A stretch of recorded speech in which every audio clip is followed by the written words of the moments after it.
नमस्कार। स्वदेश न्यूज की खास पेशकश बातें सितारों की में आप सभी का स्वागत है। मैं हूं भागीरथ साहू।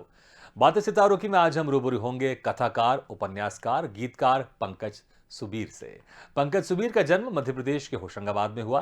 केमिस्ट्री में मास्टर की पढ़ाई की, फिर 10 सालों तक पत्रकारिता की। लेकिन स्कूल के समय से लिखने और पढ़ने की रुचि थी। कॉलेज के समय कई कहानियां और उपन्यास लिखे, फिर पत्रकारिता की जॉब छोड़ लेखन के क्षेत्र में आ गए।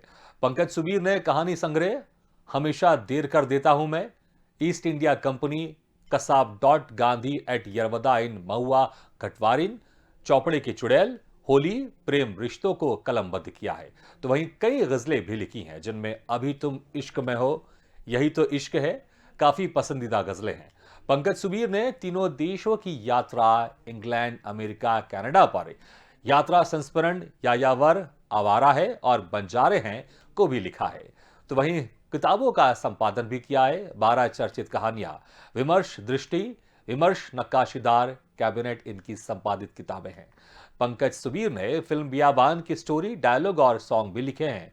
पंकज को राजेंद्र यादव हंसा कथा सम्मान, अंतर्राष्ट्रीय इंदु शर्मा कथा सम्मान, रूस का प्रतिष्ठित पुष्किन सम्मान, भारतीय ज्ञानपीठ नवलेखन सम्मान, वनमाली कथा सम्मान समेत कई सम्मान से नवाजा गया है। तो आज हम इनसे रूबरू होंगे और जानेंगे इनके लेखन के सफर के बारे में। और इस वक्त हमारे साथ सीधे जुड़ गए हैं उपन्यासकार, कथाकार पंकज सुबीर। पंकज जी, आपका बहुत बहुत स्वागत है स्वदेश न्यूज की खास पेशकश बातें सितारों की में। जी जी, नमस्कार नमस्कार। जी, पंकज जी, आपने 10 सालों तक आपने पत्रकारिता की है। पत्रकारिता आपने क्यों छोड़ी, उसके ऊपर मैं आपसे बाद में सवाल करूंगा। लेकिन ये सबसे पहले जानना चाहूंगा कि आखिर कब आपको लगा कि आपको इस लेखन के फील्ड में जाना है। हालांकि स्कूल से आपने लिखना शुरू कर दिया था, लेकिन मुझे इस फील्ड में और बेहतर तरीके से जाना है, प्रोफेशनल तरीके से जाना है, कब आपने डिसाइड किया था? जी, जब मैं पत्रकारिता कर रहा था तो पत्रकारिता के समय में ही मुझे ऐसा लगने लगा था कि मेरे अंदर जो लेखन का जो शौक है वो पत्रकारिता इसको थोड़ा सा पीछे कर रही है। और हम्म। क्योंकि स्कूल कॉलेज के दौरान उस समय ही लिखना शुरू कर दिया था, तो जब पत्रकारिता कर रहा था उसी समय मुझे छटपटाहट होने लग गई थी कि मुझे अब लेखन में जाना है क्योंकि मेरा क्षेत्र वही है। तो हम्म। इसीलिए फिर इस समय ऐसा हुआ कि मैंने पत्रकारिता को फिर पूरी तरह से विराम देकर और फिर लेखन में आ गया और तब से इसी लेखन में हूँ। हम्म। अच्छा, आपके पिताजी डॉक्टर भी हैं, आपके पिताजी तो जी जी अक्सर जी ऐसे होता है कि जिनके पिता डॉक्टर होते तो अपने बेटे को भी कहते बेटा तुम भी डॉक्टर बन जाओ। जिस फील्ड में रहते हैं वो भी एक उम्मीद करते हैं कि जो मेरे बेटे हैं बेटी वो भी उसी फील्ड में जाएंगे। तो कभी ऐसा हुआ जी। कि उन्होंने आपसे कहा कि बेटा तुम भी डॉक्टर बनो, और जब आपने बताया कि मैं एक तो मैं पत्रकार बन गया और जब मैं पत्रकारिता छोड़ के लिखने की तरफ जा रहा हूं, तो क्या कुछ कुछ बातचीत हुई होगी आपकी, क्या कुछ रिएक्शन था? हाँ, निश्चित रूप से वो मुझे डॉक्टर बनाना चाहते थे और मैंने जो मेडिकल एंट्रेंस एग्जाम है वो भी दिया था। हम्म। और उसको मैं क्लियर नहीं कर पाया किसी हम्म। कारण से। और फिर ये हुआ कि जब मैं मास्टर्स कर रहा था केमिस्ट्री में, उस दौरान जब मैंने ये उन्हें बताया कि मैं पत्रकारिता में जाना चाहता हूँ, फिर जब लेखन में जाना चाहता हूँ, तो निश्चित रूप से उन्हें ऐसा लगा कि ये कोई करियर नहीं है, लेखन या पत्रकारिता कोई करियर नहीं है। तो मुझे बहुत रोकने की भी कोशिश की, लेकिन वही होता है कि मैंने फिर उन्हें समझाया कि नहीं, लेखन शायद मैं लेखन के लिए बना हूँ और हम्म। मुझे उसी क्षेत्र में जाना है। तो फिर अंततः उनकी स्वीकृति हुई और फिर मैं लेखन में आ गया। जी। अच्छा, स्कूल से ही आपने लिखने की शुरुआत कर दी थी, स्कूल में आप एक कहानी लिखी थी।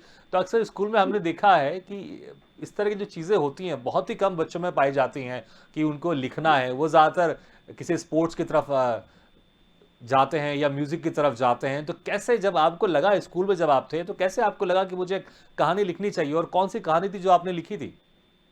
जी। असल में मैं घर पे, मेरे मम्मी और पापा दोनों को पढ़ने का बहुत शौक है, तो घर में बहुत पत्रिकाएं और उस समय की प्रचलित उपन्यास और किताबें बहुत आती थी। तो हम्म। उनको पढ़ते हुए मुझे ये महसूस हुआ कि मैं भी लिख सकता हूँ, मुझे भी लिखना चाहिए। तो बस मैंने उसी समय ये सोच लिया था। और उसी समय कुछ ऐसा हुआ कि कुछ स्कूल के दौरान कुछ ऐसा घटनाक्रम हुआ। एक प्रेम कहानी मैंने लिखी, जो जिस प्रेम कहानी का नाम लाल शर्ट था। हम्म। और वो असल में दो दोस्तों के बीच एक एक युवती की कहानी थी। और उसमें से एक दोस्त मर जाता है और उसका जो शर्ट का रंग है वो लाल हो जाता है, ऐसा कुछ था। मुझे मुझे अब याद है, वो कहानी अब मेरे पास नहीं है, जी। लेकिन वो मेरे स्कूल में लिखी हुई पहली कहानी थी। उसका शीर्षक लाल शहद था। जी, आपने जब वही स्कूल कॉलेज के समय आपने जो भी चीज़ें लिखी थी, आपने उसको सब डायरी में लिखा था, लेकिन फिर डायरी आपने वो जला दी थी आपने, आखिर क्या वजह है इसकी? असल में उस दौरान जब हम पढ़ाई कर रहे होते हैं तो हमें कुछ अतिरिक्त करने के लिए ये कहा जाता है कि नहीं, आप कुछ और नहीं कर सकते हैं, आपको पढ़ना ही है। ये हमारे यहाँ थोड़ा सा अब तो बहुत बदला है समय, लेकिन पहले और ज्यादा हम लोग बहुत इस मामले में बहुत संकुचित विचारधारा वाले होते थे शायद। तो मैंने जो लिखा वो सारी कविताएं, मेरी बहुत सारी कहानियां उसमें थी, छोटी छोटी। ये लाल शर्ट भी उसी के अंदर थी। तो मुझे बहुत मेरे जो टीचर्स थे उन्होंने भी कहा कि नहीं, तुम क्या करते रहते हो, ये नहीं करना है। घर में भी कहा गया। तो एक दिन गुस्से में आकर मैंने अपना सारी, कुछ एक डायरी थी, कुछ पन्ने थे, वो सब ले गया और कहीं ले जाकर मैंने आग लगा दी उसमें। तो मेरा पहले के लिखा हुआ सब खत्म हो गया। अच्छा, उसके दिल से करीब बताइए, कुछ आज आज वो जो आपने जलाया था, पन्ने जलाई आपने, डायरी जलाई, अफ़सोस तो होता होगा आपको कि आपने क्यों जला दिया? जी, अब तो बहुत अफ़सोस होता है, क्योंकि वो मेरा सब कुछ एकदम शुरुआत का लिखा हुआ था। और आज बहुत याद करके, जैसे ये लाल शर्ट कहानी है, इसे बहुत याद करता हूँ, लेकिन याद नहीं आता कि कैसे लिखा था। लेकिन मैं रिक्रिएट करूंगा, कुछ कहानियां जो जल गई उनको रिक्रिएट करूंगा और शायद फिर से लिखने की कोशिश जी। करूंगा उनको। अच्छा, बहुत सारी कहानियाँ आपने लिखी है, ईस्ट इंडिया कंपनी को आपने जी। कलमबद्ध किया, लिखा है आपने, चौपड़े की चुड़ैल, ये टाइटल तो बड़ा इंटरेस्टिंग है। तो ज़रा कुछ प्रकाश डालिए कि किस तरह की कहानियाँ आई है। पहले हम शुरुआत करेंगे चौपड़े के चुड़ैल से। ये टाइटल कैसे आपने सजेस्ट, आपने इसको रखा आपने, और क्या है इसके पीछे? जी, असल में चौपड़ा एक शब्द होता है, हमारे इधर मध्य प्रदेश में होता है कि जो कुएं होते हैं, कुओं की तरह एक बावड़ी भी होती है, हाँ। जो कि चौकोर, कुएं गोल होते हैं और जो चौपड़ा होता है वो चौकोर होता है। जी। और उसमें सीढ़ियां होती है अंदर उतरने के लिए। हम्म। तो मैंने ये कहानी, इसके नाम से लग रहा है कि हॉरर कहानी है, कुछ ऐसा है, पर वो ऐसी नहीं है। ये साइबर क्राइम पर लिखी गई कहानी है। और साइबर क्राइम किस तरह से दो तीन महिलाएं हैं जिनका जमींदार घराना रहा है, और वो जमींदार सब खत्म हो गए हैं। अब वो बहुत आर्थिक रूप से बड़े परेशान है। तो वो अपनी पूरी हवेली को मैं कुछ ऐसा प्रचारित कर देती है कि यहाँ तो चुड़ैलें रहती हैं, और फिर उसके अंदर रहकर वो साइबर क्राइम शुरू करती हैं। तो वो यूथ को किस तरह से उसमें उलझाती हैं और यूथ को ब्लैकमेल करती हैं। और वो उस जो नया ये अपराध का एक नया तरीका साइबर क्राइम शुरू हुआ है, वो उसको लेकर लिखा है। और उस हवेली में एक चौपड़ा है, जिस चौपड़े के बारे में उन्होंने प्रचारित कर दिया है कि इसमें चुड़ैलें रहती हैं। तो जी। वो एक नए युग की कहानी है। बिल्कुल। और टाइटल लेकिन बहुत इंटरेस्टिंग रखा आपने इसका। जी जी जी। जी। अच्छा, एक जो दूसरी कहानी है आपकी, ईस्ट इंडिया कंपनी, ये किस तरह की कहानी है इसमें? ईस्ट इंडिया कंपनी असल में एक उस तरह की कहानी है जिस दौर में हम आज के दौर में खड़े होकर अंग्रेजों का समय देखने की कोशिश करते हैं, और ये देखने की कोशिश करते हैं कि वो समय कैसा रहा होगा, किस तरह से उन्होंने धीरे धीरे करके भारत पर कब्जा किया होगा। तो वो मैंने एक ट्रेन की सीट पे किस तरह से एक दंपति दूसरे की सीट पर कब्जा कर रहा है, धीरे धीरे उसको अपनी सीट से हटाते जा रहा है और धीरे धीरे उसकी सीट पर कब्जा करता जा रहा है, उसके माध्यम से मैंने बताने की कोशिश की है। इसीलिए मैंने उसका नाम ईस्ट इंडिया कंपनी रखा। ऐसी बहुत सारी कहानी है जिसमें मैंने मानव मनोविज्ञान को दिखाने की कोशिश की है कि मानव मनोविज्ञान किस तरह से काम करता है। जी। अच्छा, हम चाहेंगे अगर एक दो लाइन आप अपनी इन कहानियों का अगर आप हमारे दर्शकों को भी सुनाएं, चाहे वो आपकी ईस्ट इंडिया कंपनी की हो या चौपड़े की चुड़ैल की कुछ लाइनें हो, तो हमारे दर्शकों को बहुत अच्छा लगेगा। अच्छा ठीक है। मैं जो मेरी ईस्ट इंडिया कंपनी है, ईस्ट इंडिया कंपनी एक बहुत प्रचलित कहानी है। हाँ। मैं इसमें से ही जो जितना मुझे याद होता है उसको बिल्कुल। बताता हूँ। वो ट्रेन के डब्बे में बैठे हुए कुछ मुसाफिर थे, और वो मुसाफिर एक निर्धारित गंतव्य की ओर धीरे धीरे आगे बढ़ रहे थे रेल के साथ। लेकिन उसमें एक पति और पत्नी को बैठने की जगह नहीं मिल पाई थी, और सीट के किनारे बैठा हुआ एक बूढ़ा आदमी और उसकी पत्नी उनको देख रहे थे। और वो खड़े हुए पति पत्नी भी देख रहे थे उस बूढ़े और उसकी स्त्री द्वारा घेरी गई उस जगह को। और उनके दिमाग में चल रहा था कि कैसे हम इस बूढ़े और इसकी स्त्री को धीरे धीरे कर यहाँ इस सीट से हटा दें और इसकी जगह पर बैठ जाएं। और दोनों के दिमाग में वो षड्यंत्र शुरू हो चुका था। ये थोड़ी सी बहुत बढ़िया, कहानी बहुत है। बढ़िया। अच्छा पंकज जी, जी जी। अक्सर पहले एक चलन था, आजकल वो चलन बहुत कम दिखाई देता है कि घर में दादा दादी या मम्मी पापा अपने बच्चों को कहानी सुनाया करते थे। तो आजकल ये जी चलन जी बहुत कम दिखाई देता है, बहुत कम, जी। क्योंकि आजकल टीवी है, मोबाइल चीज़ें आ गई हैं। लेकिन आप कहानी लिखते हैं, तो जहाँ आप रहते होंगे आसपास सबको पता रहता होगा कि या ये अंकल जी हैं, ये कहानी लिखते हैं। तो कभी ऐसा हुआ है कि बच्चे आते हैं, इकट्ठा होते हैं और आप उनको कुछ कहानियाँ सुनाते हैं? नहीं, एक तो ये बात जरूर मैं बताना चाहूंगा कि मैं जो कहानीकार बना हूँ, तो मेरी नानी जी, अभी कोरोना की दूसरी लहर में उनका स्वर्गवास हो गया कोरोना के चलते। So sorry. उन्होंने बचपन में मुझे जब हमारे ननिहाल में बिजली नहीं होती थी, तो हुँ। उस गांव में उन्होंने मुझे गोद में लिटाकर बहुत कहानियां सुनाई। इतनी कहानियां उनको याद थी, करीब 100 सवा 100 कहानियां उन्हें जबानी अच्छा, याद थी। उस वक़्त तो आपकी मैंने उम्र क्या कहा, होगी जब उस वक़्त आपकी उम्र क्या होगी?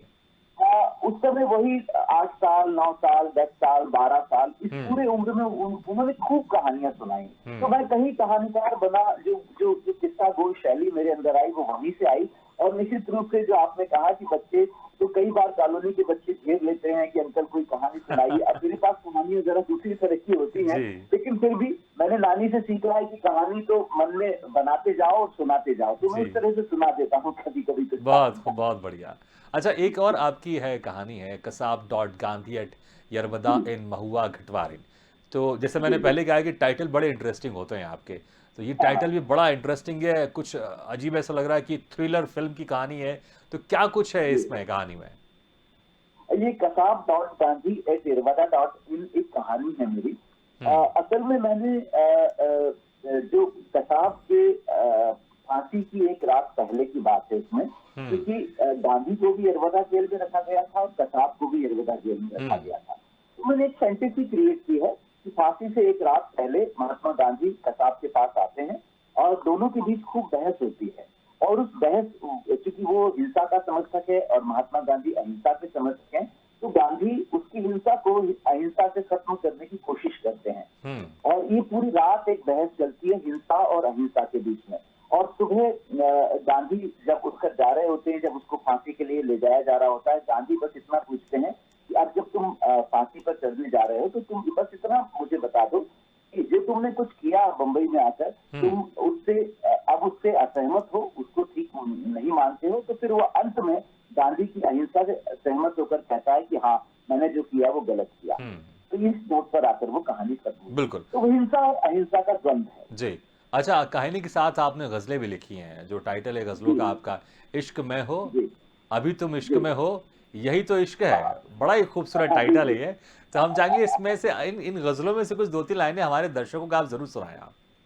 अच्छा, मेरी जो एक बहुत लोकप्रिय गजल है, अभी तुम इश्क में हो, मैं जी, उसके एक कुछ शेर सुना देता हूँ। प्लीज़। अ, उसका मतलब कुछ यूं है कि अभी समझाएं क्या तुमको, अभी तुम इश्क में हो।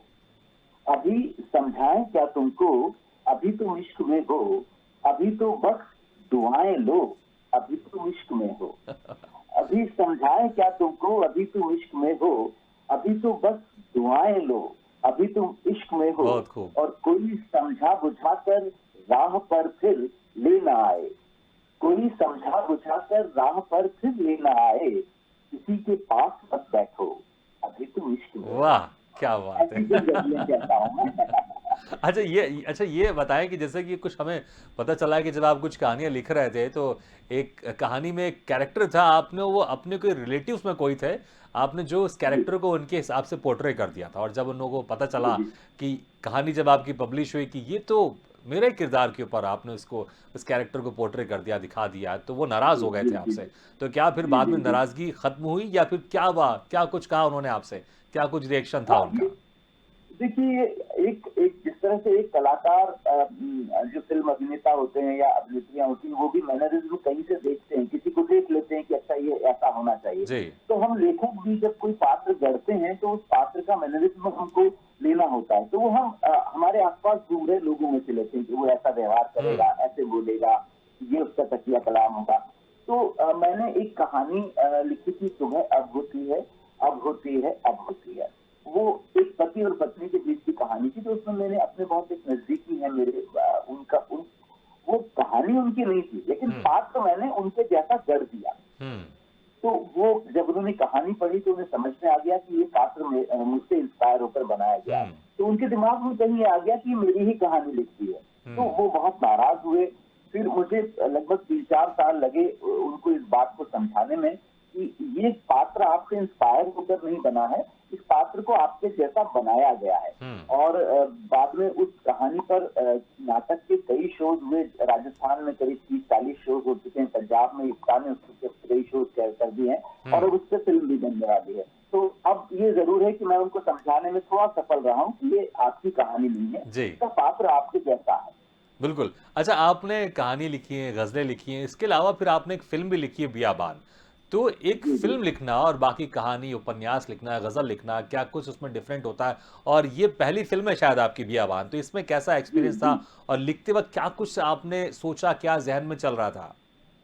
जी, असल में क्या है, मेरी एक कहानी है, उसका शीर्षक है दो एकांत। हुँ, तो उस कहानी में कुछ ऐसा है कि मैंने एक ऐसे समय की कल्पना की थी जिस समय में पृथ्वी पर भ्रूण हत्या के चलते स्त्रियां लगभग समाप्त हो गई हैं, केवल पुरुष बचे हैं। हुँ, और कुछ स्त्रियां बची हैं जिनको किराए पर ले जाते हैं लोग अपने वंश को बढ़ाने के लिए। हुँ, और वो किराए पर जाती हैं, बच्चा पैदा करती हैं, उससे चली जाती हैं। ये एक मेरी कहानी थी जो बड़ी चर्चित और बहुत प्रशंसित कहानी थी। हुँ, इसे फिल्म निर्देशक किसी ने पढ़ लिया और फिर उन्होंने मुझसे संपर्क किया कि वो इस पे कहानी पर फिल्म बनाना चाहते हैं। तो मैंने यही शर्त रखी कि स्क्रीन प्ले, स्क्रिप्ट वगैरह सब मैं ही लिखूंगा, मैं किसी और से नहीं लिखवाना जी, चाहता। तो फिर मैंने ही लिखा और बहुत मेहनत से लिखा। एक दूसरा माध्यम था, हालांकि नाटक लिखते रहा हूँ, नाटक लिखने के कारण स्क्रीन प्ले लिखना थोड़ा सा आसान था। हुँ, पर फिल्म बनने के बाद जिस रूप में आई मैं उससे सहमत नहीं हो पाया। हालांकि फिल्म रिलीज भी नहीं हो पाई वो, हुँ, पर वो फिल्म वैसी नहीं बन पाई जैसी कहानी थी। कुछ उसमें कमर्शियल जो चीजें जुड़ गई, उसके कारण मेरा मन खिन्न हो गया। तो जी, उसके बाद से अभी तक मैंने फिर अपनी कोई कहानी फिल्म के लिए हुँ। नहीं दी है। मैं थोड़ा सा रुक गया हूँ फिर। बिल्कुल। जी, अच्छा, इसमें आपने गीतों जो इसमें गीत थे वो भी आपने लिखे हुए हैं। तो अगर जी आपको कुछ याद हो 1-2 लाइन तो हमारे दर्शक ज़रूर सुनना चाहेंगे, वो जो लाइनें हैं गीतों की। हाँ, वो जो मैंने बताया ना कि वो एक स्त्री है, जिस हाँ, स्त्री को किराए पर ले जाया जाता है। वो जी, एक जगह पर जाती है, बच्चे पैदा करती है, उस वंश को हाँ, बढ़ाती है। फिर उसका टर्म 1-1 साल, 1.5 साल के लिए बिल्कुल। जाती है। उसका पिता ही चलाता है तो वो आपको किराए इस पर। फ़िल्म के तो कोई वो, कोई कोई आपको गाना याद है आपकी इस फ़िल्म का जो लिखा है हाँ, आपने? उसका जो थीम सॉन्ग था, तो वो कुछ ऐसा था कि तेज दो-दो तीर काजल से भरे, तेज दो-दो तीर काजल से भरे, कह रहे हमको निशाने दो कोई, और ख्वाब आवारा है फिर से दर बदर, हुँ, अब यूं भी घर बसाने दो कोई। बहुत खूब। ये उस स्त्री की कहानी थी। जी। अच्छा, बहुत सारे सम्मान से आपको नवाज़ा गया है। आपको आपको जी रशिया में भी आपको पुष्किन सम्मान से नवाज़ा गया है। आपको तमाम तरह के इंदु शर्मा कथा सम्मान से भी आपको नवाज़ा गया है। तो जब पहला जी। सम्मान मिलता है और ख़ासकर उपन्यासकार, कहानीकार के लिए सम्मान कितना मायने होता है? या फिर वो अपनी संतुष्टि जो अक्सर हम सुनते हैं कि अगर हम जो लिख रहे हैं, हम संतुष्ट हैं, तो यही हमारे लिए सम्मान है। या फिर जो सम्मान हमें दिया जाता है बाहर की तरफ से, देश की तरफ से, अंतर्राष्ट्रीय की तरफ से या किसी संस्था की तरफ से, ये हमें मोटिवेट करते हैं। आपको पर्सनली क्या करते हैं आपको? नहीं, देखिए, सम्मान जरूरी होता है, किसी भी लेखक के लिए जरूरी होता है। हमारा पाठक हमारी किताबें पढ़कर जब हमें फोन कॉल करता है, प्रशंसा करता है, तो निश्चित रूप से वो भी एक सम्मान होता है। हुँ, लेकिन जब सार्वजनिक रूप से स्वीकृति मिलती है और मंचों पर बुलाते हैं, जैसे इंग्लैंड के हाउस ऑफ कॉमन्स में बुलाया गया या रूस बुलाया गया, तो ये सब चीजें हमारे लिए तो होता ही है, लेकिन हमारे परिवार के लिए बहुत जरूरी जी। इसलिए होता है कि उनको ऐसा लगता है कि समाज हमें भी स्वीकृति दे रहा है। हाँ, तो वो एक जरूरी होता है। बिल्कुल, एक तरह से ये कि हाँ, कन्फर्म होता नहीं तो अक्सर कि ये मेरी तारीफ़ झूठी कर रहा है कि असली कर रहा है, ये एक संशय है। अगर सम्मान मिल रहा है तो जी मतलब कन्फर्म है, चीज़ें अच्छी लगी हैं, अच्छा लग रहा है जी इसलिए मेरे को इस काबिल समझा, मुझे ये सम्मान दिया जा रहा है। जी, जी जी जी अच्छा, जी बिल्कुल। जी हाँ, मैं वापस कुछ गज़लों की तरफ लौटूँगा। हालाँकि इसके पहले एक बहुत इम्पोर्टेंट जी। सवाल है जो मैंने आपसे शुरुआत में कहा था कि आगे जाके पूछूँगा मैं कि 10 साल तक आपने पत्रकारिता की, फिर आखिर आपने पत्रकारिता क्यों छोड़ी फिर आपने?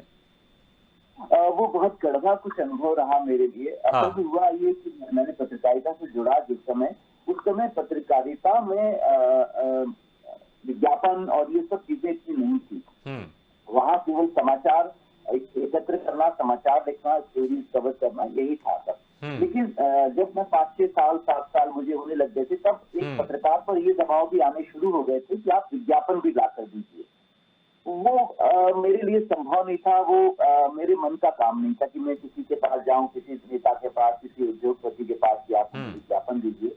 तो बस वहां से मन खिन्न होता चला गया, और जब वो दबाव बहुत ज्यादा हो गया तो फिर मुझे लगा कि नहीं, अब ये दुनिया मेरे लिए नहीं, तो हम्म। फिर मैंने छोड़ दी पत्रकारिता और लेखन में आ गया। बहुत अच्छा कि आप लेखन में आगे, नहीं तो इतनी जो अच्छी कहानियां आपने लिखी हैं, उपन्यास लिखे हैं, ये हमारे तक कैसे पहुंचते। अच्छा, आपकी अरेंज मैरिज हुई है, लेकिन आपकी जो शादी है बड़ी इंटरेस्टिंग है, क्योंकि जिनसे आपकी शादी हुई है आपके पिताजी ने और आपके ससुर जी से जब आप बहुत छोटे थे तभी बातचीत की थी, और आपको भी पता नहीं था ना उनको पता था कि आगे चलकर जो उस वक्त एक बातचीत की थी वो आगे चलकर वाकई रियलिटी में हो जाएगी। तो क्या था, जरा हमारे दर्शक को बताएं आप, जो शादी को लेकर जो इंसिडेंट था आपका। जी, असल में मेरे पिताजी सरकारी चिकित्सक डॉक्टर रहे, और मेरे जो ससुर जी हैं वो प्रशासनिक सेवा में थे। तो वो हाँ। दोनों एक ही जगह पर पोस्टेड थे। तो मित्र भी थे। अब चूंकि एक ही जगह काम करते हैं तो मित्रता हो जाती है। तो हुआ ये कि मेरे ससुर जी की बेटियां हैं काफी। तो मेरे पिताजी उनसे कहते थे कि बेटियों की चिंता मत करो, तुम्हारी एक बेटी तो मैं ले जाऊंगा अपने बेटे के हाँ। लिए। और ये बात जब मैं भी छोटा था, करीब 3 साल का, 4 साल का था, और मेरी जो पत्नी है वो शायद एक 1.5 साल की रही होंगी। ये बात भूल गए हम। फिर अलग अलग ट्रांसफर हो गए, मेरे ससुर जी का कहीं और ट्रांसफर हो गया, जी। पिताजी का कहीं और ट्रांसफर हो गया। बरसों बाद किसी कॉमन फ्रेंड के द्वारा वो दोनों मिले, तो याद आई वो बात। तो तब मैं भी शादी योगी हो चुका था, वो भी शादी योगी हो चुकी थी। हाँ। तो वो बात फिर एक ऐसे मजाक में की गई थी, वो बात फिर अमली जामा में आ गई, और जी। फिर हमारी शादी होगी। जी, बिल्कुल, ये बड़ी बड़ा इंटरेस्टिंग है। अच्छा, दिलचस्प बात आपकी लाइफ इतनी इंटरेस्टिंग है, आपने जो लिखा हुआ आपका जो था डायरी उसको आपने जला दी, आपके फादर चाहते थे कि आप डॉक्टर बने, फिर आपकी शादी, है। मतलब ये पूरी बहुत ही इंटरेस्टिंग लाइफ है। तो कोई आप अपने जीवन के ऊपर भी कोई किताब लिख रहे हैं या लिख चुके हैं या वो लिखने का प्लान है? आत्मकथा मुझे लिखनी है अपनी, जी। और मैं उसके लिए नोटिंग सब करते जा रहा हूँ। लेकिन मुझे लगता है कि अभी आत्मकथा लिखने के लिए मुझे 5-6 साल और प्रतीक्षा करूंगा, क्योंकि बहुत सारी चीजें हैं जो बिल्कुल, आत्मकथा बिल्कुल। में करनी पंकज जी, चाहिए समय बहुत सामने कम है, नहीं आएंगी। तो आपसे और चर्चा करते हुए जी, जाते-जाते हम चाहेंगे कोई जी, आपकी एक मनपसंद गज़ल है जो उसके आप 1-2 लाइन आप और सुना दें आप, बस जी, जाते-जाते। जी, जी। मैं बस जो मेरा दूसरा वो है गजल संग्रह, यही तो इश्क है, उसकी एक कुछ पंक्तियां हैं कि प्लीज़। नहीं सोया है तू कल से, नहीं सोया है तू कल से, यही तो इश्क है। नहीं वाह! सोया है तू कल से, यही तो इश्क है। जमाना सोए तू जागे, यही तो इश्क है। और तू उसको भूलना चाहे, मगर हर बार बस अलावा उसके सब भूले, यही तो इश्क है। बहुत बढ़िया, बहुत खूबसूरत, बहुत ज़बरदस्त है। पंकज जी, बहुत-बहुत शुक्रिया समय निकाल कर आपने हमारे इस कार्यक्रम में शिरकत की। Thank you very much. जी, जी, जी, नमस्कार। तो बातें सितारों की आज हम रूबरू हुए कथाकार उपन्यासकार पंकज सुबीर से। अगले बार हम फिर किसी शख्स से मुलाकात करेंगे। तब तक के लिए दीजिए इजाजत, लेकिन खबरों का सिलसिला लगातार जारी। आप देखते रहिए स्वदेश न्यूज, सबसे पहले देश।